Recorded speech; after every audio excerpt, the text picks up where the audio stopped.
And welcome to this next episode of Vision Alignment, where I have to understand that we all have blindness in our lives. If we can understand that blindness, we can take those blinders off at times and other times put those blinders back on, then we can understand what our vision is. We can start to understand what our vision is. It's important for us all to know that our vision should be connected to our core beliefs, our core values, our core strengths. Now, being connected to them also means being aligned. So that's why we have the Vision Alignment Show. There's somebody that I want to bring on today, and I'm going to tell you a little bit about also the guests that we have coming up at the end of this show. So stick around until the end because we've got more phenomenal guests. But without doubt, the best guest is the one that we have coming on today. And without any further ado, let me bring on Mr. John Mollidor, or Dr. John Mollidor. Let me make sure I get that right. Brian, I love how much you suck up to me. It's amazing. It's like the best. It's like, yeah. So when I tune in next, it's sort of like, oh, I guess I was only the best for like 30 minutes. Okay. But that's okay. That's all right. You just kind of want to get the brain going, making people feel good. I appreciate that. You know about that. So, John, let me ask you, when is the first time you had a recollection of knowing your vision? So the first time I would say I was in 8th grade. 8th grade. Yeah. And so there was a group of us boys, because again, back then, I don't want to date myself too much. You didn't hang out with girls when you were in 8th grade, Right. It was kind of, so a group of us, it was on a weekend night. And they said, hey, let's go do something. And it made no sense to me. And I said, no. So I literally turned around and walked home and said, I'm not going to follow the pack. Wow. I'm going to be my own person. And I'm going to do I won't say best because you already called me that. So what would make some sense for me in terms of really using my brain. And so I think that's been a huge focus through my life, all the way, obviously, through my doctorate and then beyond. Awesome. If you want to hear more, stick around.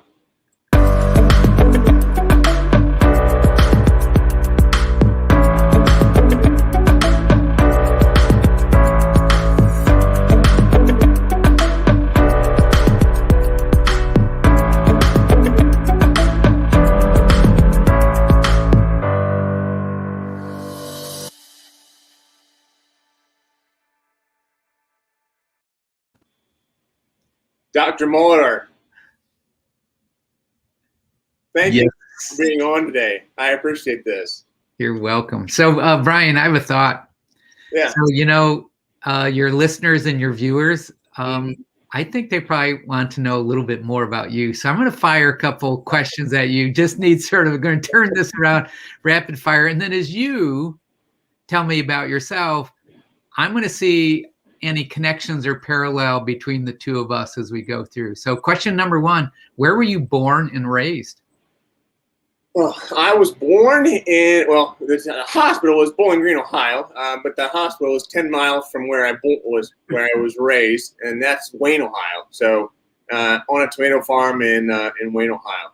Nice. So I was born in Iowa, in the middle of the country, in the middle of the century. I'll let you do the math. And then I was raised in Illinois, just outside of Chicago. Really? What city outside of Chicago? LaGrange, western suburbs. LaGrange, okay. Little LaGrange. So how many siblings? I'm the youngest of 10. Ha! So I'm one of 10. I'm the middle child of 10. So right away, really? we have an incredible connection right there. So you were the baby. You were spoiled. You were a brat. You got away with murder, where all the other kids, we couldn't do that, mom and dad. So I figure fatigue probably happened. By the time you came around, it was sort of like, here's the dog dish. You want to drink out of that? You go right ahead, So spoiled little brat. Okay. So How about what mom do? What dad do? Dad was a farmer, so he spent all of his days working on the farm, and mom was a housewife. She was making sure that taking care of all 10 kids, and making sure that dad was fed and had whatever he needed. Same thing. Mom took care of the family, obviously managing. When you think about the number of meals that had to be served in any one day, and then you multiply it over a week. Dad was in sales and eventually opened up a executive recruiting firm. So how about values? What were the top 3 values they instilled in you? Well, before we go there, let me just encourage people that are coming on to share this video out with as many people as you can. Also, if you would, please put in a hashtag live if you're listening live. If you're listening to a replay, put in hashtag replay. Let me know where you're coming in from, and because we really want to build this community much larger than what it is today, and make it more of a community. And I really appreciate you being on. And also, if you would, put in a picture of you in your timeline of you winking. If you're winking with me, then you'll begin to understand winking with Wagner is all about understanding what makes you unique, because we're all unique in our own certain way. So what makes me unique is not my eye. What makes me unique is my positive personality and how I'm able to share my story with other people in order to have a large impact on their lives. So again, winking with Wagner. That would be great if you could do that. Tag me on it. Put in a hashtag of winking with Wagner and a hashtag of Brian with one eye. That would be great. So having said that, John, back to you. Top three values your parents instilled in you. Top 3 values. Get up early. I mean, that's not a value. Maybe it is. But hard work is something that always pays off. It's not who you know, it's what you know. Or not, sorry, let me say it again. It's not what you know. It's not what you know. It's who you know. That's definitely a value. So keeping up with context, making sure that their relationships are fresh, and just being a good person. So that is all encompassing in the who you. It's not who you. It's not what you know. It's who you know. So that was a value of mine that was instilled by my parents. And then really get a good education, and I think that the education aspect of it, my brothers and sisters didn't have, well, not all of them. So there was a couple that went to college, but most of them didn't go to college. Most of them stayed at home, or they went on to be a farmer or a farmer's wife. I had 2 sisters. So one of the sisters is actually an insurance agent. She didn't have, she had a college education, but maybe a 2-year degree. Anyway, so yeah, education is definitely something that was out there. So mine parallel that, hard work. Again, it's probably built in being in a family of, 10 kids. Education, that was the way that you're going to get ahead.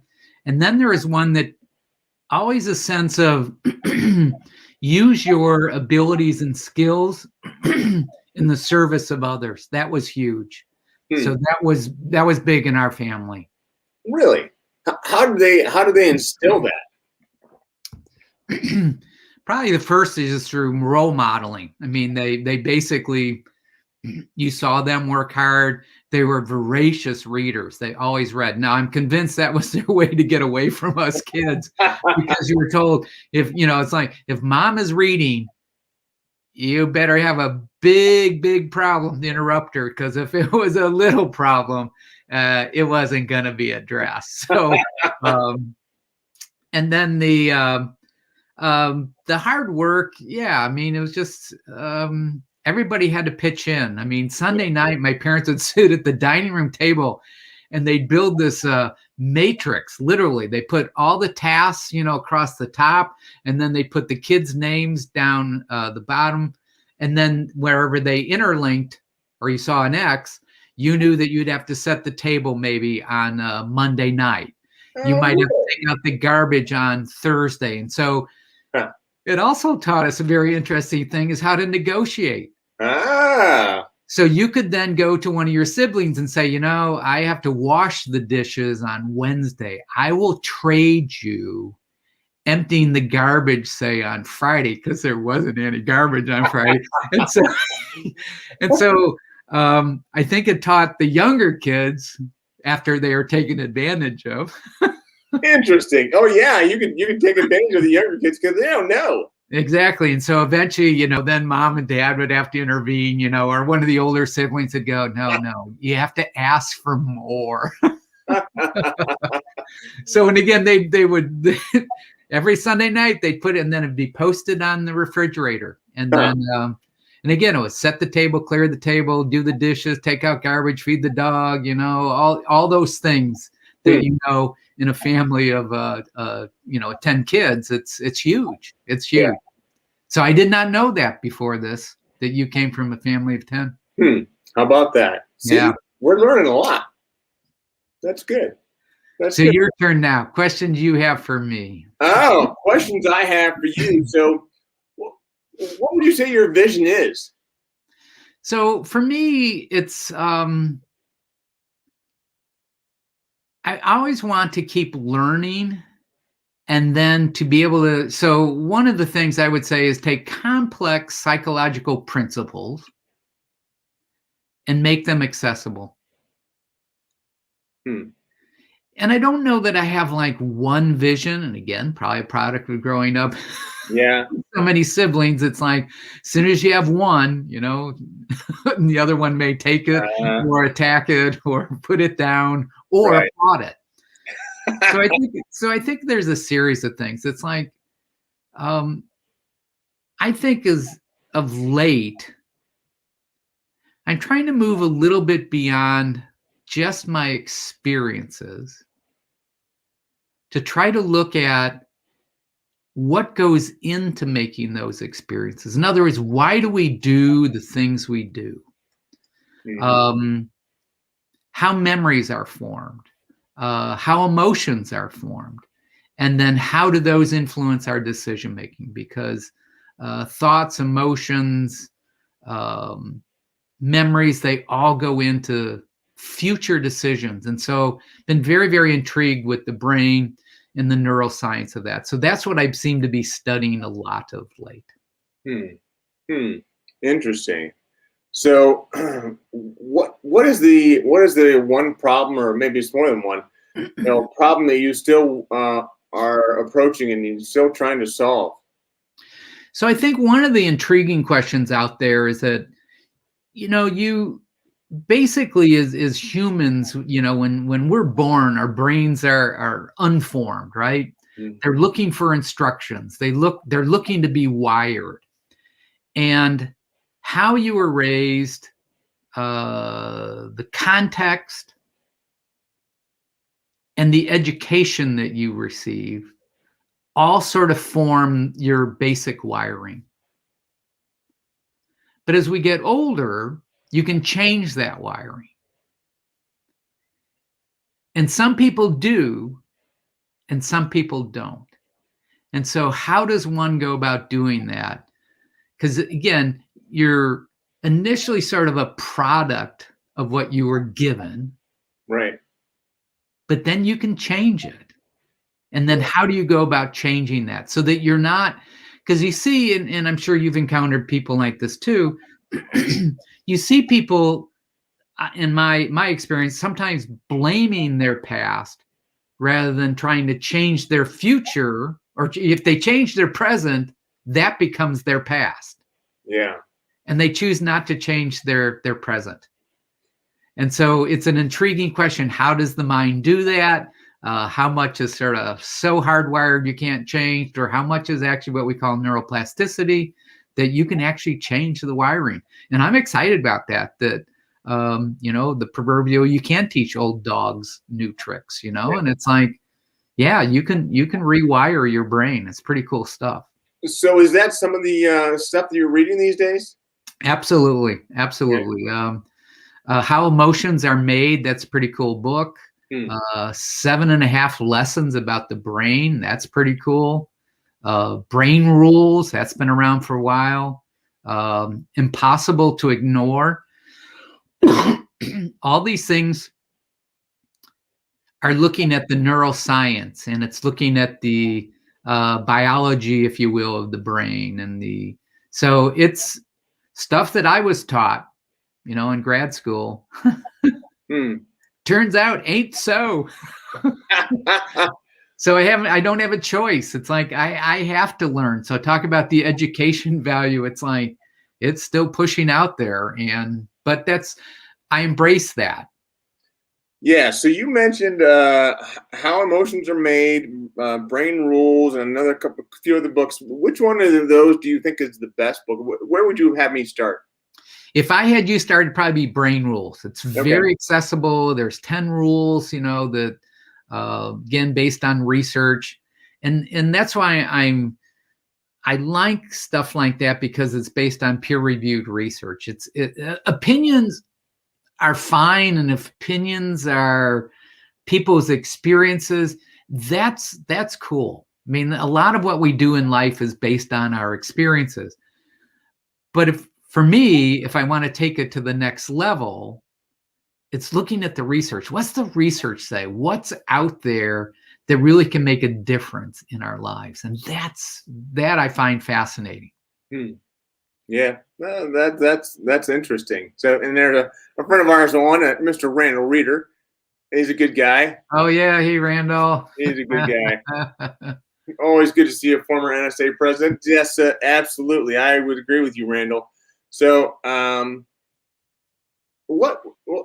guess if I were to ask you a question, and typically this question gets asked anytime I go to any NSA event, somebody will ask me, what problem do you solve? Well, I help people to be inspired. I help people to be motivated. I help people to be, understand how they're awesome. What problem do you say you solve? I don't. So here's the thing that I find. I know that, as social animals in our social nature, we want to know what people do. But before I ever answer that question, I want to know about the person who's asking it. So I know a ton more about you in the, 30 seconds to a minute of getting background of that you're an Ohioan, if that's, I don't know if that's a word or not, but you're from Ohio, Bowling Green, and then 1 of 10. So all of a sudden, because of those connections, or I'm looking for those connections that I can bridge. So then if you ask what problem you solve or do you solve, then there's that context. And it's always, so the version I often see in meetings, it's like, as you know, I come from the medical background. So if I go to a medical meeting and it's like, what's your field? Is the speaker's version of what do you speak on? Right. And to me, it's like, and again, I would cynically say to people, I speak on small engine repair. Now, they didn't know I was talking about the brain, but it was almost like that became the excuse for them to tell me what they spoke on, or, their problem that they solved. So when I think of this is kind of what's the big umbrella? What's the general area that I'm trying to operate under? And it's the one I mentioned earlier. It's like, how do I take these complex principles, theories, thoughts, break them down, not to simplify, but actually to make them elegant. And so if I can take those concepts and make them elegant, that may help the other person solve their problem. And so it's I don't mean to be sounding like I'm hedging on, but it's what problems do I solve? It depends what comes up. It's like, So if NSA asks me to research something, then that's a problem I'm solving. But what am I bringing to it? It's probably bringing hopefully some brain research and brain imaging and neuroscience and behavioral science, because that's my background. I try to bring that to then solve the problem that's put in front of me. So you said something there in terms of breaking things down and making them elegant. How do you make something like that elegant? So we have we form memories through reflexes, habits, and say goals. So you have a reflective action or deliberative action. Well, one of the reflexes that we know in studying the brain is that aesthetics appeal to people. So elegance for me also comes from aesthetics. So here's the classic ones. What's the most famous equation in the world? E equals mc squared. It has such an elegance to it. So it's energy is mass times constant squared, constant being the speed of light. There's an elegance to it. So one way I will often think about things is, can I think of an equation that puts together what I'm trying to do? Or we might say that what are the chemicals that sort of allow you to focus? So I think of DEA, because that's the Drug Enforcement Agency, right? What are the drugs? Well, it's dopamine, amphetamine, and acetylcholine. DEA. So, DEA. And so it fits with sort of not they're neurotransmitters, but again, for most people, they think drug or they think dopamine, they think,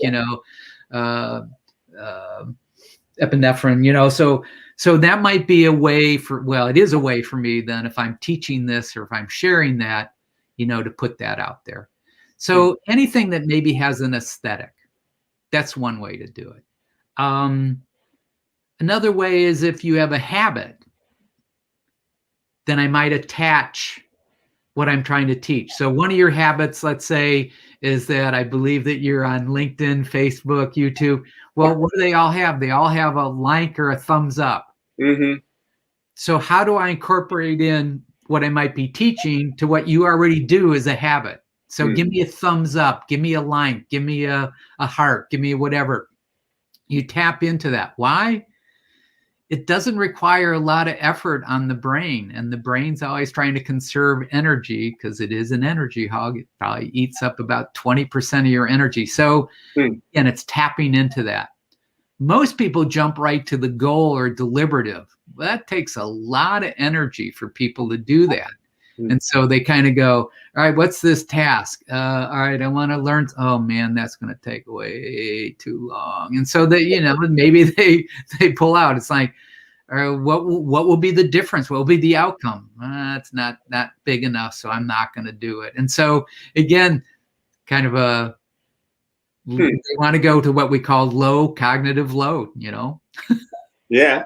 Huh. And learning something new.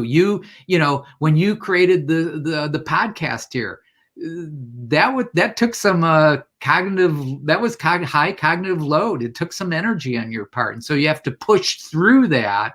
Right. And then how do you sort of keep it moving? So I'll shut up at this point. Wow. Yeah, this is good. This is really good. So tell me, you talk about cognitive. I think of cognitive biases and blind spots. So we all have blind spots. We all have blindness in our lives. So who helps to see your blind spots? I have a group of people who, and basically I've taught them this.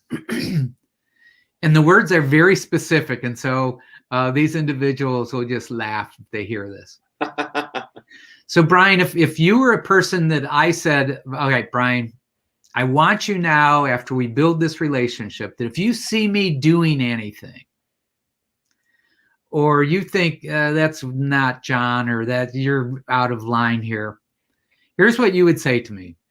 You'd go, John, what would work better for me in the future is, and then you would tell me what it is. So I try to make sure I have enough people around me that are willing to say, and the words are very specific, and I'll tell you a little bit why, but it's like, so we'll use a simple example. Brian, let's say, well, you saw me. So if I go down to NSA, National Speakers Association, Ohio, and I present, and you give me feedback, the best way, and this is me, but it also works for other people, you could give me feedback is to go, John, what would work better for me in the future is, and then you tell me. Okay. Now, the reason for that is, if we do the usual way, I really like this, I didn't like this, I can't do a single thing about what's happened. Yeah. But in the future, so what would work better for me in the future is, there's no shaming by putting in the future. Yeah. There's no built-in criticism. Yeah. It's future-oriented. And then here's the cool thing. You as the teller get to state what you liked or didn't like, let's say. Yeah. I, as the receiver, get to make a decision. So I'm moving it a little bit out of more of the emotional, contextual moment to a cognitive moment that I can make a decision. Because you might say something that would work better for you in the future, may not work better for me. I get to make the choice. But you've stated it. So shockingly, this works exceptionally well in relationships. So as you are aware, my wife partner is a surgeon. So if we start saying, Pamela, what would work better for me? We immediately, it's like, again, there's instant of focus or attention. And that's where learning, when we attend to something, that's where learning can occur. Versus, I didn't like that. Why are you doing that? You do that all the time. You then trigger past memories, past associations, and it's really hard to get beyond that. But it's like, Brian, what would work better for me in the future is, and then I just tell you. See, right there. I mean, that's worth the price of admission. That's perfect. I love that. It's good. It has a lot of neural based and behavioral science behind it. And so you could then say, so if I want to do another little step, I'd say, Brian, what worked well for me? And then I tell you, so that causes the release of some dopamine, because it's like, wow, I'm telling Brian, Brian's loving it, Brian, what would work better for me in the future? All of a sudden, your focus has to change a little bit. But I'm not criticizing you. I'm just telling you what would work better for me. And then you can go, well, that's great, John. That worked better for you. It ain't going to work better for me, which is okay too. Yeah. And I think the beauty of that is I get to say what I want. You get to make the decision on whether or not you want to do that in the future. And that's that communication. That's that bringing together the social context that allow us, because as you know, our discourse in this country has become so uncivil and attack oriented. I think we need to start finding better ways to connect. Well, I know a connection to you right away with being one of 10. There's so few people understand that. Wow. This has been phenomenal. So, John, we're at the end of our time, and I can't believe it's gone by so quickly. There are more questions that I want to ask you. I want to ask, would you be willing to come back on the show? Absolutely. Okay. Absolutely. This is fun. Oh, this is great. And I know there's so much more that we can learn from you. So the audience is here, and we will make sure that we come back, and we will be attentive as well. And we'll talk a little bit about in the future. Thanks, John. You're welcome. Thank you, Brian. All right. We'll close out the show, and we'll send John back to the green room so he can have plenty of snacks, whatever kind of snacks he chooses. So thanks. All right. Wow. What a show. What a show. I love it. John Mollidor. I mean, oh my gosh. He makes my head hurt. because he helps me to learn so much more than what I ever thought I needed to know. So that's important for us all to understand. Now, we have great shows additionally coming up this week. There's tomorrow with Robert Kennedy III. Oh my gosh, I can't wait for Robert Kennedy to be on. And then we have Derek Grasso from the Columbus Young Professionals Group. He's going to be on Thursday. And then Friday will be Brian Ahern. And then on Friday at 11:30 for the Stroke of Genius. Actually, no, we now call it the Radical Vision for Disabilities. That will be Angela D. And Angela D is really going to bring it. I'm so looking forward to having her on to talk about disabilities and caregivers, because that is so important for us all to understand the impact that we're having on other people's lives. This is great. I'm just so thankful you're all here. And I want to make sure that no matter what, you remember to always keep one eye on the road. Bye.